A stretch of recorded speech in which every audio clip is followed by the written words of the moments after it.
Welcome to the second part of this series, in which we make the Vogue V1659 blouse pattern.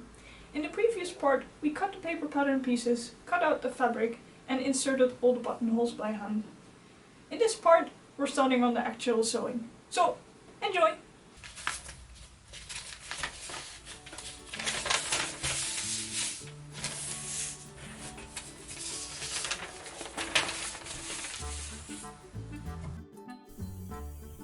First, I'm going to work on the left front panel, which gets a pretty similar treatment as the right front panel.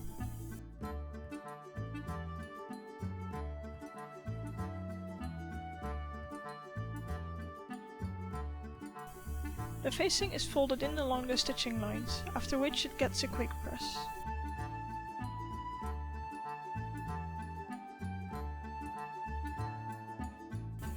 Then the seam allowance is folded under.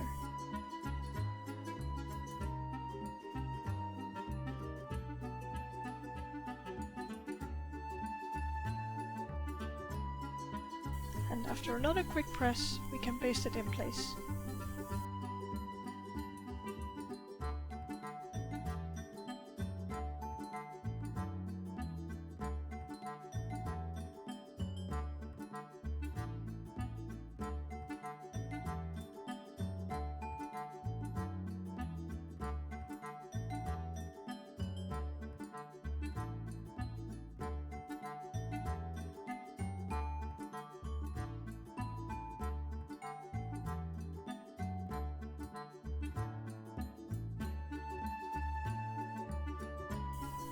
After basting, we can flip the pattern piece over and stitch on the right side of the fabric, using the basting line as our stitch guide.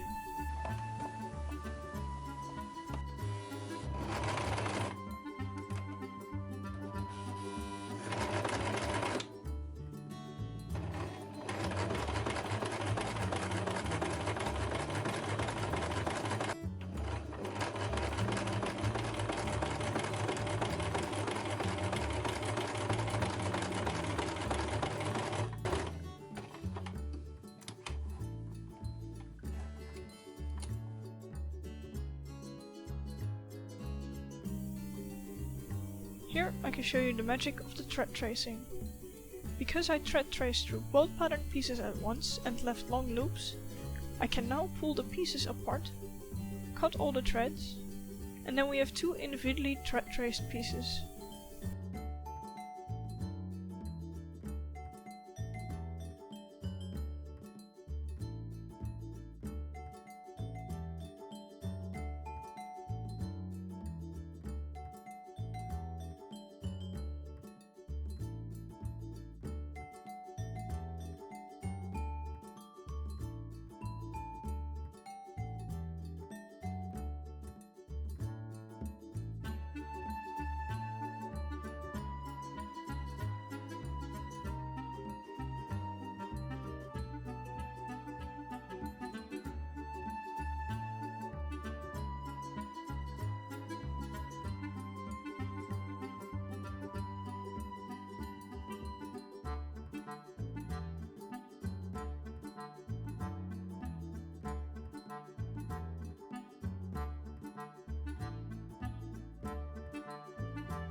This pattern piece is the lower side front, and it will get some nice pleats.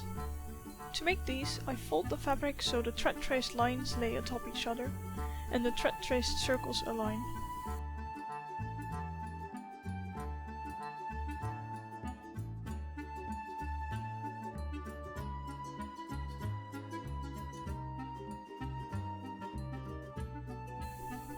The second pleat is folded to lay atop the seam allowance line, which is a 1.5 cm from the edge of the fabric.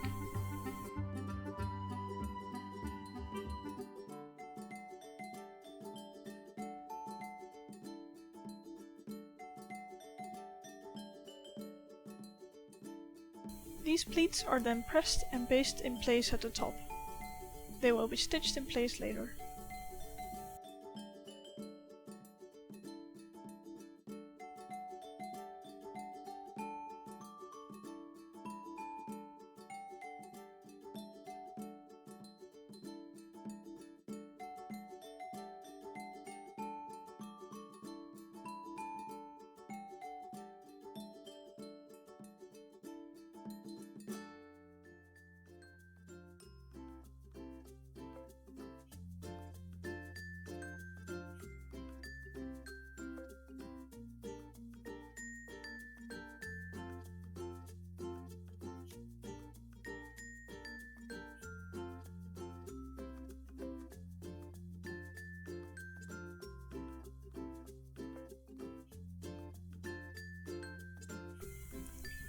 Now we can finally start attaching pieces together. Here we attach the side bottom and the side top.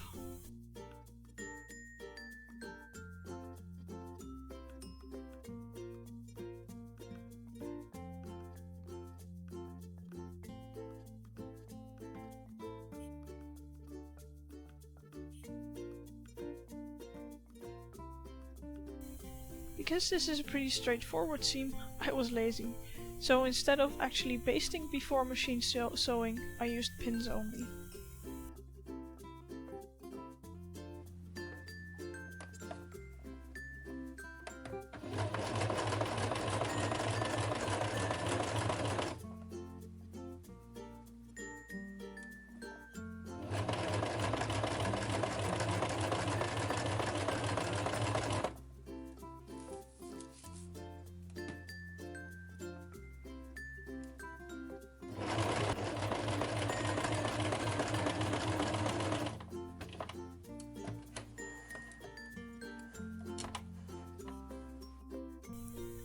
After stitching, the seam allowance is pressed to the top, and the thread tracings which have become redundant are removed. Unfortunately, I lost some video footage here, so I'll explain how the seams are finished later on in the video. But for now we can continue attaching pieces together. After the two side panels are attached to each other, they can be joined with the front panels.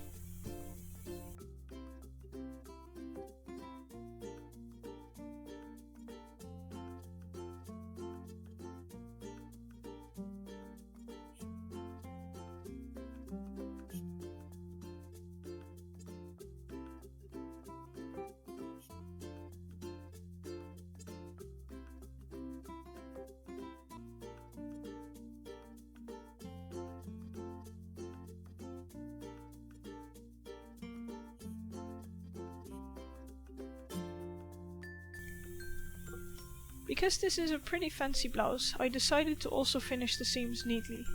Usually I just zigzag them and call it a day, but this blouse deserved something a bit better.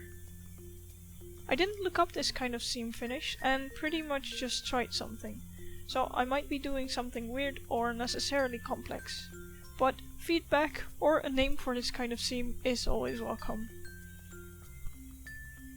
First I'm pinning one side of the seam allowance down to keep it out of the way while cutting.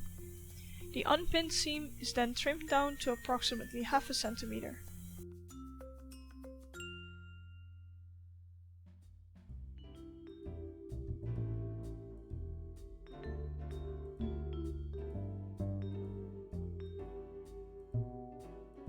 I unpin the other seam and clip away some of the worst fraying. Then I first fold the longer edge down to the shorter edge and fold the longer edge over to the stitching line, catching the shorter bit in the fold. In this seam I still pin the first fold, but later on I found out that was unnecessary and it could all be done at once.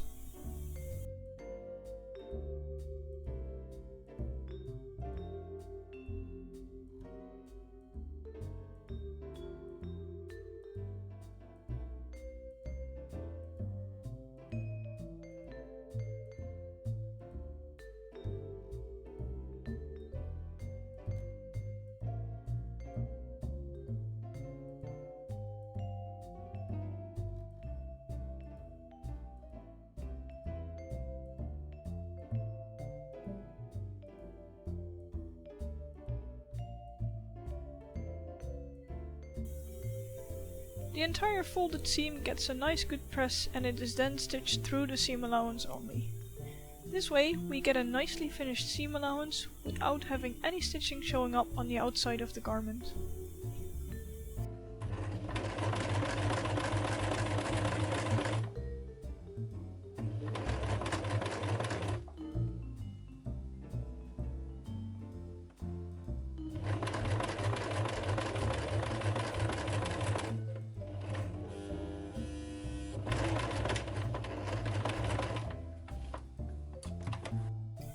And as a last bit of seam finishing, a stitched seam allowance is then pressed towards the front.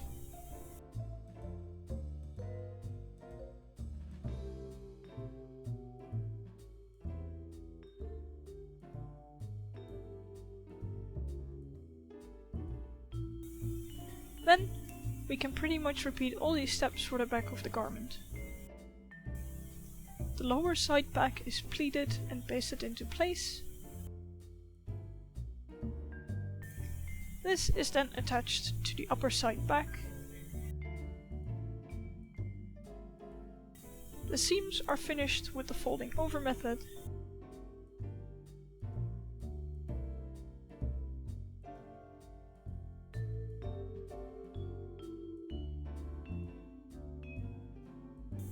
And then both side back pieces are attached to the single middle back piece. After which the seams are again neatly finished.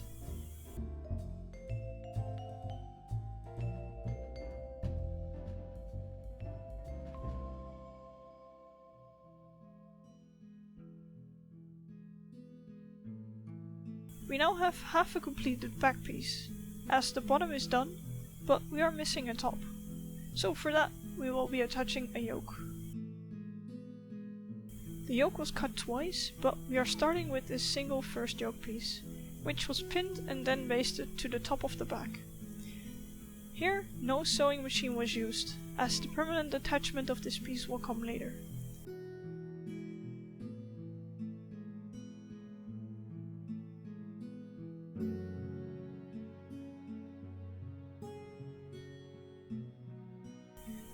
Then the yoke shoulder seams were basted to the shoulder seams of the two front pieces.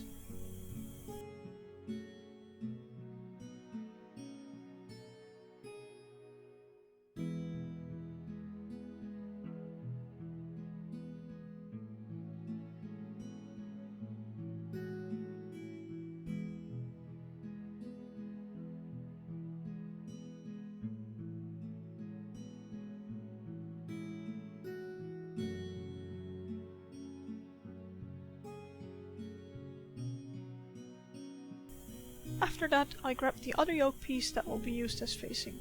This piece was laid on the front pieces of the garment. The shoulder seams were stitched in place, and because this is a rather fray prone fabric, I zigzag stitched the seam allowance.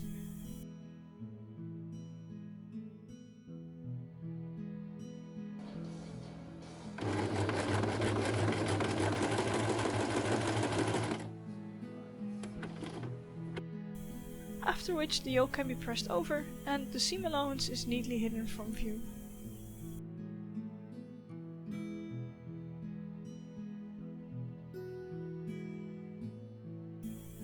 The seam allowance on the bottom of the yoke is folded to the inside, then pinned and pasted into place.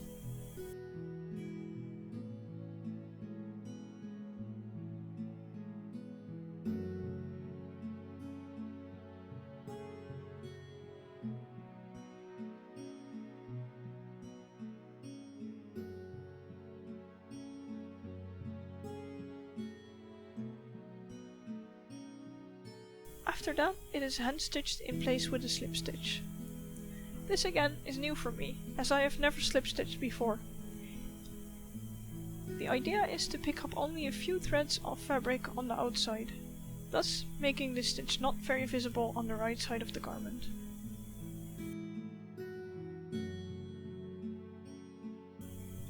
I must say, yes, it is visible, but for a first time I think I did okay. From a distance it is hardly visible at all, and you won't notice they are there if you didn't know about it.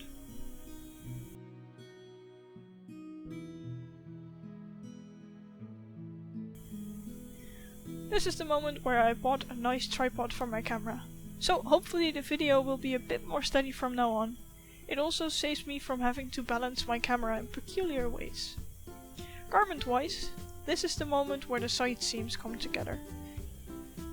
It is the last step before we can do a proper fitting.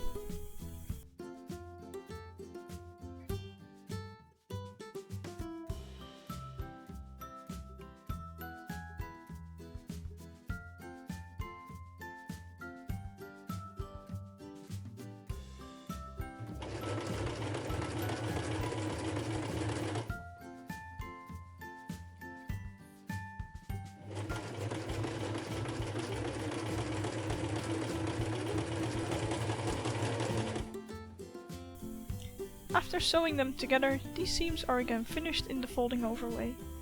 By this time, I actually got quite handy in doing this and started picking up some speed.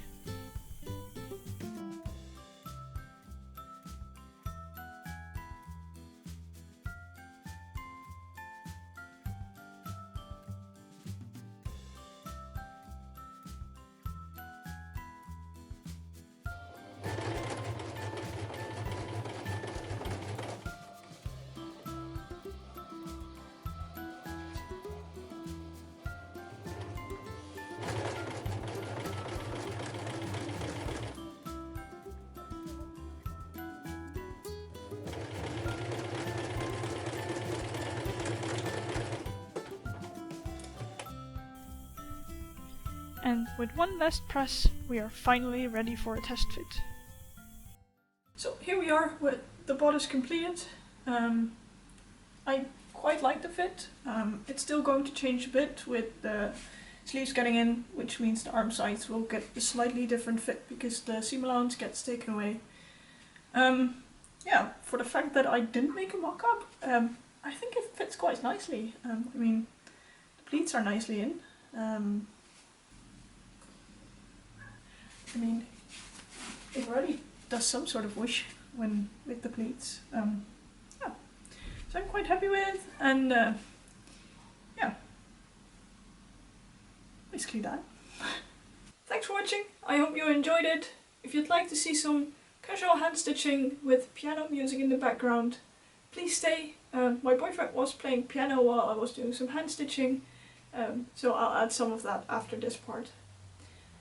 I hope you enjoyed watching. Let me know in the comments if you liked it, if you like this editing style. Again, this video was edited pretty differently from the previous one, so I'd like to know what you thought of it. The blouse is pretty fit-worthy, so in the next part we'll add the collar, we'll add the cuffs and do all the other finishings, and hopefully end up with a very pretty blouse. So yeah, thanks for watching and see you next time.